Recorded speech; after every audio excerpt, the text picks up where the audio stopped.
Ang assessment namo ongoing pagyapon mi as of now. Ang mga inspektor nato napasa gawas no.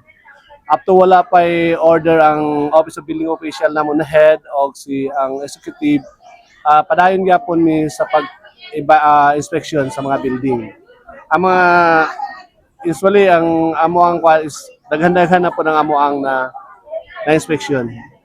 So, kamusta po sa mga building sa government or city government na naka-red ka? Ang sa city government is ang iba kasi separate kami sa City Engineer's Office saka sa Office of Building Official. Ang sa City Engineer's Office, ang kanilang gina-evaluate is ang mga government project no sa mga office buildings ng government.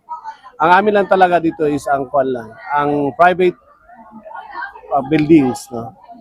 So, sir, kamusta naman po ang itong mga malls natin, mga mall natin ngayon, di ba? May nag-reopen na sila sa kanilang mga supermarket. So, kamusta po ang mga natin doon, assessment natin sa mga mall dito? Ang mall natin is ongoing pa rin ang mga inspector natin for request no. Then ang request ng mga itong sa tulad ng SM, nag-request sila for grocery only. Then pinupuntahan din ng mga inspector pag tingin nila na okay man, may tagging kami na green no. Ang Gaisano is green rin sila sa kanilang sa supermarket. Ngayon andun na rin ang inspector natin, nag-request ulit sila. Ang KCC nag-request ulit sila ng is yellow tag kami doon sa KCC.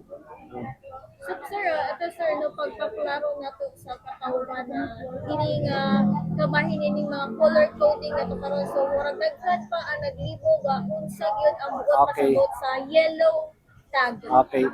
Ang ako ipasabot na ako sa mga katauhan ang atong mga ang tagging ng aming opisina based doon sa mga pwede pa nating pasukin o anumang gawin natin sa loob ng ating building isang nangangahulugan po yun ng green no.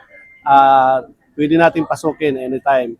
Yung ating ang yellow naman yung restricted no. Meron tayong mga portion na dapat hindi puntahan no.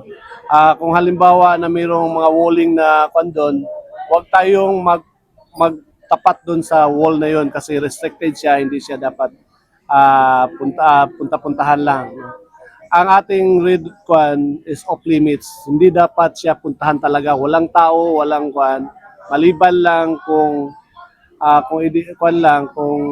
makikita ninyo ang mga structure naman natin kung halimbawa na red talaga is merong mga biak ang poste, mga beams. Yun ang mas delikado, no? Okay, sir, nasa percent or ilang percent pa kayo? Hindi pa namin makuha namin ang percentage kasi sa dami ng building, no? Hindi namin ma-assist. Depende lang sa kung ano yung amin na inspection, yun lang aming ma-assist talaga. Okay, dito tayo sir no, sa itong isang public or private na school dito sa Jensen which is ang MBBU. So, kamusta na po ang assessment nun?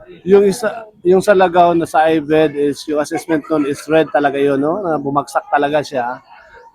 Depende na lang yun dun sa IVED kung anong gagawin nila, no? I-demolish nila. Usually, depende yan sa kanilang structural engineer kung anong gagawin nila sa ganun, sa situation nun. No?